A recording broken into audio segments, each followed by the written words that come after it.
Here is a turquoise ink by Van Dieman's Devil's Kitchen. Let's jump straight to the end with my opinion on this ink. The paper I'm using here is a Maruman Mnemosyne Notebook. From the things I first heard about this, I was expecting a blue, yet for me, this looks much more like a turquoise, so that's where I'm going to classify it as color. It can and does shade at times, though it doesn't come through as a standout quality of this ink. The tone varies by nib and is nice because from a wet pen it does get dark enough that you could think this might be a blue, yet for me it's still a turquoise. I can see this being enjoyable by those that really do like turquoise ink, even though that's not my thing. Just because it's not my thing doesn't mean it's not going to be a very good ink for some people. Much like some people like Power Rangers, even though obviously Voltron is better. We will always miss you, Sven. The pen for today is a Lamy Safari. All of the writing samples are done with a Platinum 3776 with a soft fine nib which writes rather dry, a Hero 7035 with a fine nib that writes wet, a Visconti Van Gogh with a medium nib and an average flow, a Lamy Safari with a broad nib that writes average. Now that we know my opinion on this ink, let's take a look at the first writing sample done on Clairfontaine.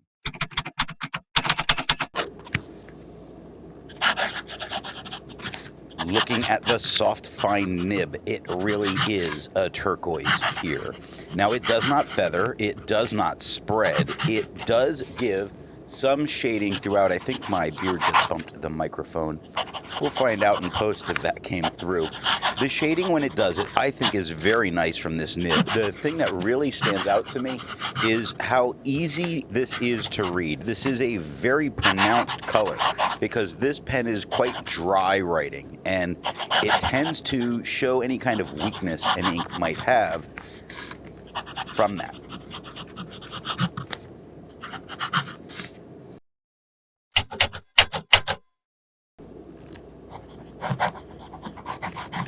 Looking at the wet fine, quite a bit darker than it was from the soft fine. Much more the tone that, you get from those wet pens. Really very dark. It doesn't feather, it doesn't spread. It almost passes maybe as a blue, but not quite. Definitely turquoise to me still. It shades pretty darn well from this wet fine on this paper. But it's not going to be this way all the time. But it is doing it very well here.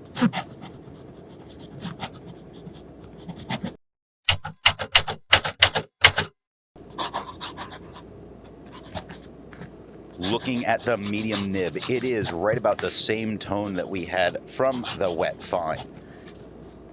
It's not feathering. It's not spreading.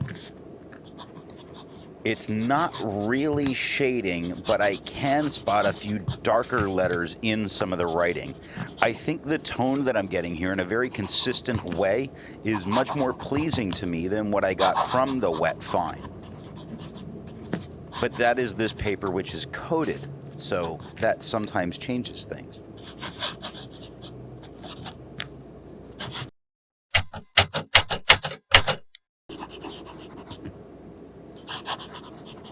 Looking at the broad nib, it is lighter than it was with the medium nib.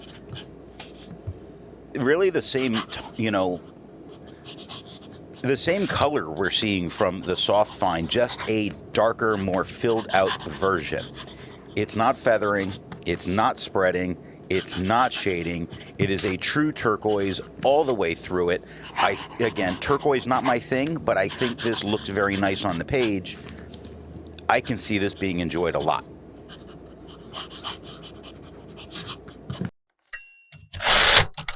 Looking at the back of the page, you see that we get no bleeding, no ghosting, and have no problems. Like most inks, this one comes in a bottle. This is how the Pilot Custom 823 fits. And here is the Pelican M1000. Here is the ink level when you can no longer fill a Lamy Safari. There's approximately 6 milliliters of ink left. The next writing sample is done in a Portage reporter's notebook.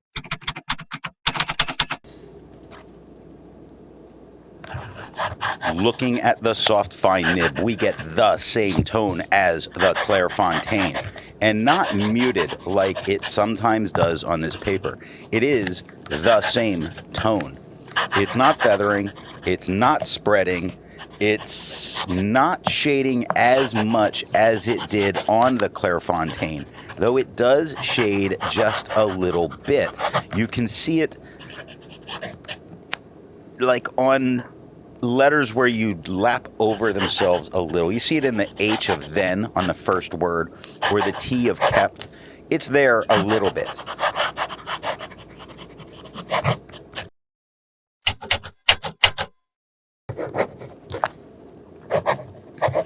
Looking at the wet fine, we get the same tone that we had on the Clairfontaine, still quite a bit darker than it was with the soft fine on this paper.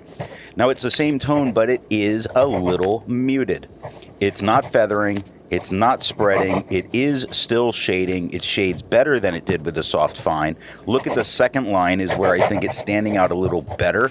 Over starts lighter, gets dark at the E, lighter into the R. And is a darker word, and the next over starts lighter and works its way darker again.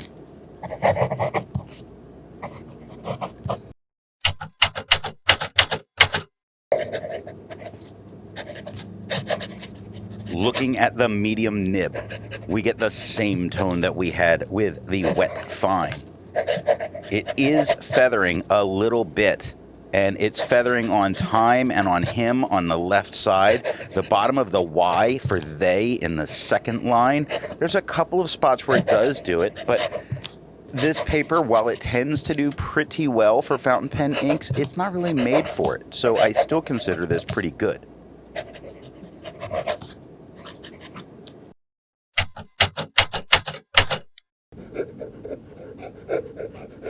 Looking at the broad nib, it is a little lighter, or quite a bit lighter than it is with the medium on this paper, a little lighter than it was on the Clairfontaine. It does feather a tiny bit. You see it on the first word, you see it on at on the third line, they on the fourth line, you see it on elbow a little bit on the third line, so it does feather some.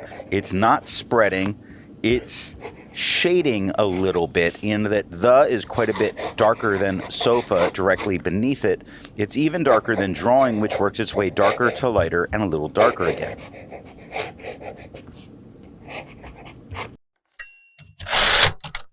Looking at the back of the page, you see that it does ghost some. I don't think you could use the back of the page with the medium. The others, it would really be up to you. Now, nothing bled through touching the page underneath, so it kept it safe in that way. There's a lot to learn by doing multiple chromatographies. The one on the left is immediately put into water for 10 to 15 seconds. The one on the right, marked with a D, is let dry for 10 minutes before putting it into water.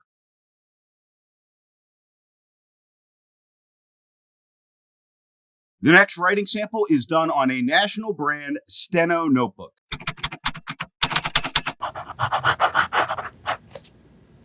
Looking at the soft fine nib, it is darker and more green leaning as a turquoise than it was on the Clairfontaine. Now, it is not feathering, it is not spreading, it is shading better than it did on the Clairfontaine. The tone of this paper is really helping to bring that out with this ink. I kind of like the very green leaning turquoise that I'm seeing here. I just don't want to limit myself to using one paper with an ink. I don't think that's too bad, though.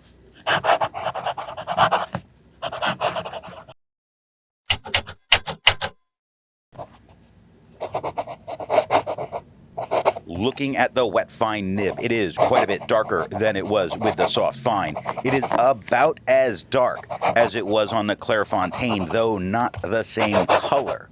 On the Clairfontaine, it is a very blue-leaning turquoise, and here it is a very green, dark-leaning turquoise.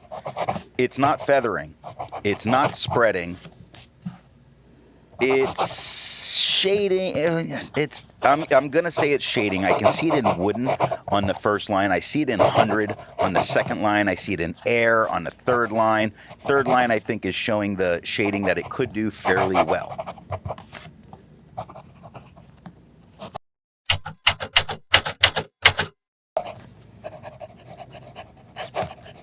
Looking at the medium nib, it is the same tone that we had with the wet fine, still a lighter tone, very different kind of turquoise than from the Clairfontaine.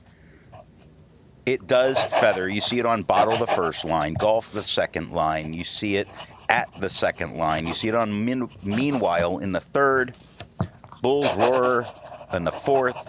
It feathers. It's not spreading. It's not shading. It's not my choice for on this paper.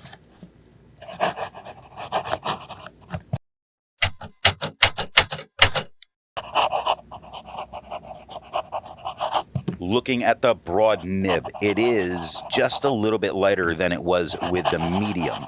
It is a little lighter in tone than it was on the Clairfontaine, though again, still more of a green than, or more of a very green leaning turquoise than at all blue leaning. You don't see any blue lean here at all.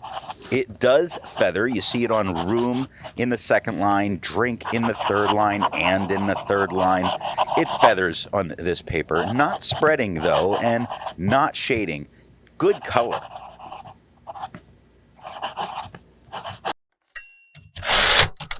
Looking at the back of the page, you see this dot that did bleed through and touch the page underneath. So the next time I use this, there will be a little circled spot because it only kissed that page a tiny bit, just a little bit, just a little peck on the cheek. Now, the ghosting's well under control. Even though it did have that little bit of bleed spot, I'm not sure about using it with the medium or the broad, though. Resistance tests are done to see how this ink can be expected to perform on the page, and more importantly, how hard it may be to clean from your pen. The smear is allowed to dry for 3 days before testing it. The highlighter is on the top left, pen flush is on the top right, 1/3 bleach solution is on the bottom left, and water is on the bottom right. The next writing sample is done in a Rhodia notebook.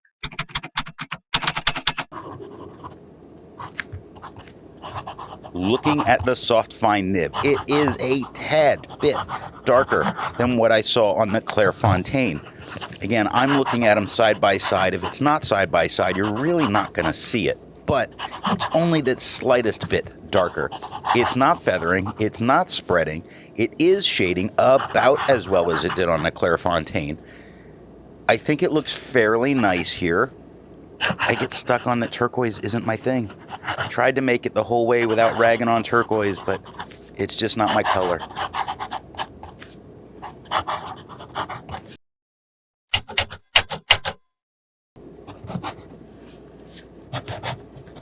Looking at the wet fine nib, it is quite a bit darker than it was with the soft fine. It is the same tone as the Clairfontaine.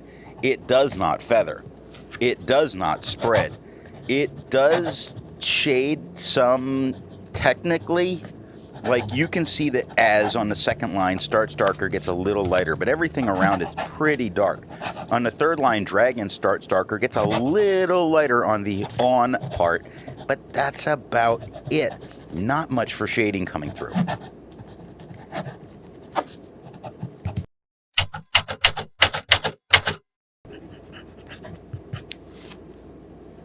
Looking at the medium nib, it is the same tone as the wet fine, the same tone as on the Clairfontaine.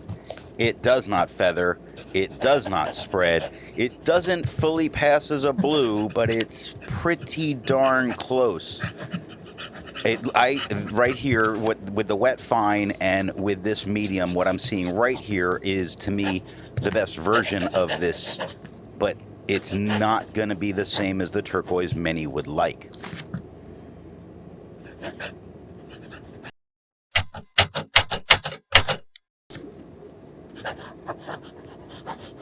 Looking at the broad nib, it is quite a bit lighter than it was with the medium. It's a tad bit lighter than it was on the Clairfontaine. Tad bit, but also noticeable. So it's a few tones down.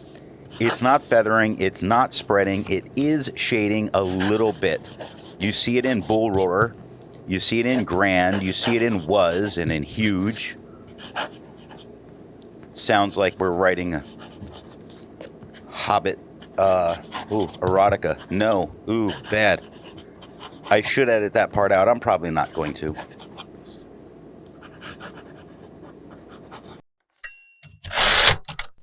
Looking at the back of the page, you see that we get no bleeding, no ghosting, and have no issues. With over 1,000 inks reviewed, let's take a look at some color comparables. Here is Diatramentis Document Turquoise. Here is Noodler's Navajo Turquoise.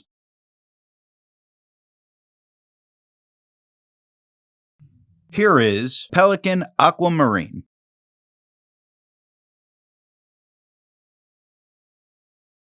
Here is Robert Oster Aqua.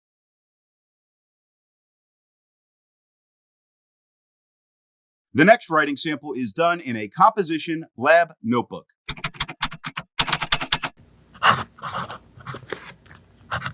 Looking at the soft fine nib, it is just a tad bit darker, but duller as a color. Like, I think there's a certain vibrancy that's showing up on the Clairfontaine that's not there here, though the color isn't too bad. It's just a little bit different, and I don't know, just a little bit lighter, a little bit duller. Yeah, we're going with that. It doesn't feather, it doesn't spread, it does shade just a little bit, which I always consider a great thing on student quality notebooks.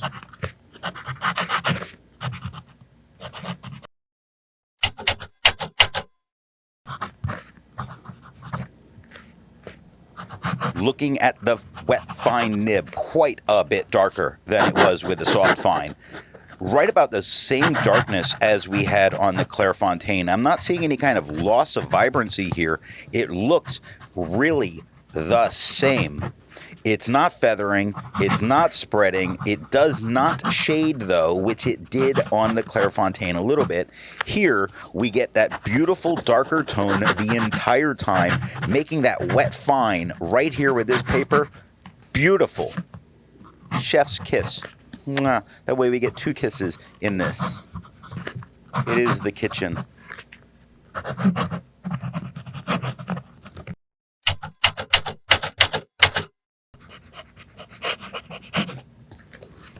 Looking at the medium nib, it is a little lighter than we had with the wet fine nib, which makes it a little lighter than what we had with the Clairfontaine.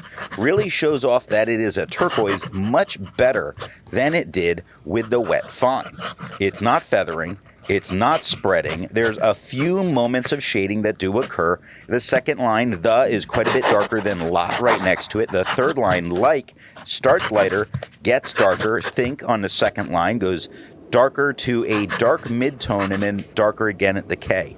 So it does shade.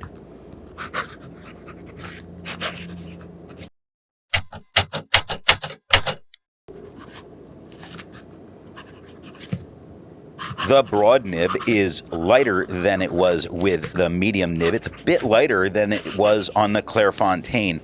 And I see more of the green, though it is not green.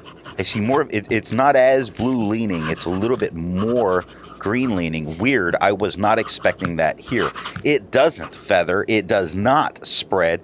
It does not shade. I mean, all right, it shades. On the R in door on the first line, it's darker. The starts lighter, gets darker. Had on the second line goes mid-tone to light tone to dark tone.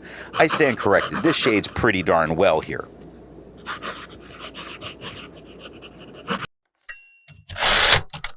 Looking at the back of the page, you see that the ghosting way under control. Nothing bled through, touching the page underneath. While it's nice to see inks in the same color family, I prefer to find an ink that complements this color on the page. Here is a pink ink by Pen BBS number 140. Here is an orange ink by Dieman Inferno Orange. Here is a magenta ink by Private Reserve Black Cherry. Here is a yellow ink by J.R.R. Amber de Bermini. The last writing sample is done on 20-pound copy paper.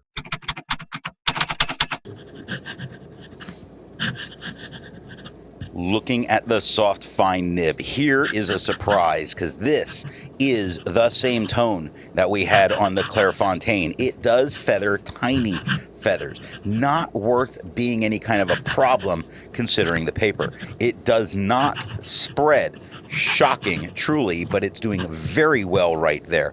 It does give little bits of shading, which copy paper does worry me when that happens.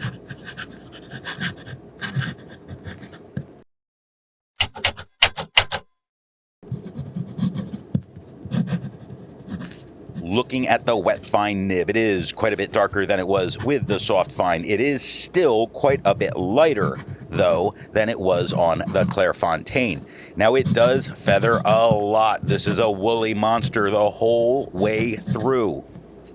It does have a little bit of spread. It takes it up to almost a medium.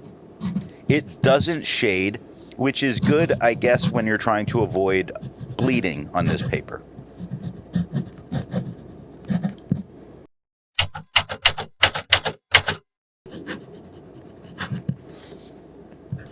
Looking at the medium nib, it is lighter than we had with the wet fine. A lot lighter than it was on the Clairfontaine. It does feather a little bit less than it did with the wet fine. It does spread a little bit less than it did with the wet fine, but still spreading. It does not shade, which I'm holding on to as a good sign for this ink on bleeding.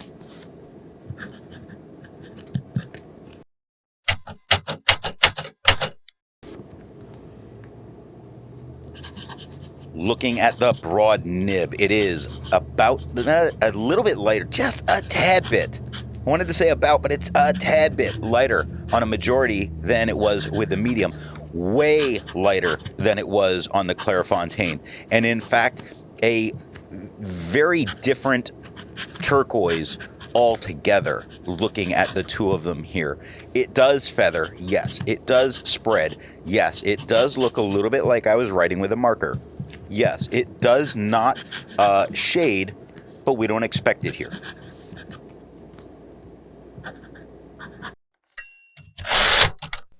Looking at the page underneath, you can see tons of spots where I circled where it did bleed through on the wet fine, the medium, and the broad. Not the soft fine, though. And when we look at the back of the page, we can see why, because the ghosting is by far the least on that soft fine nib. So dry fine nibs for your cheap copy paper.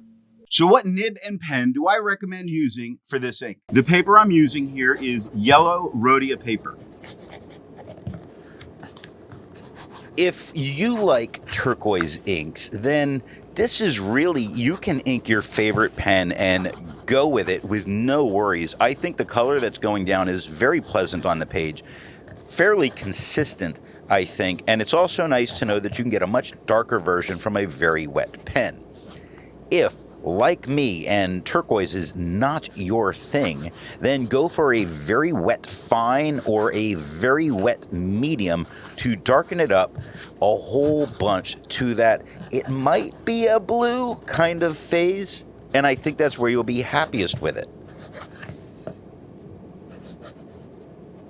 This is the end, and thanks for watching.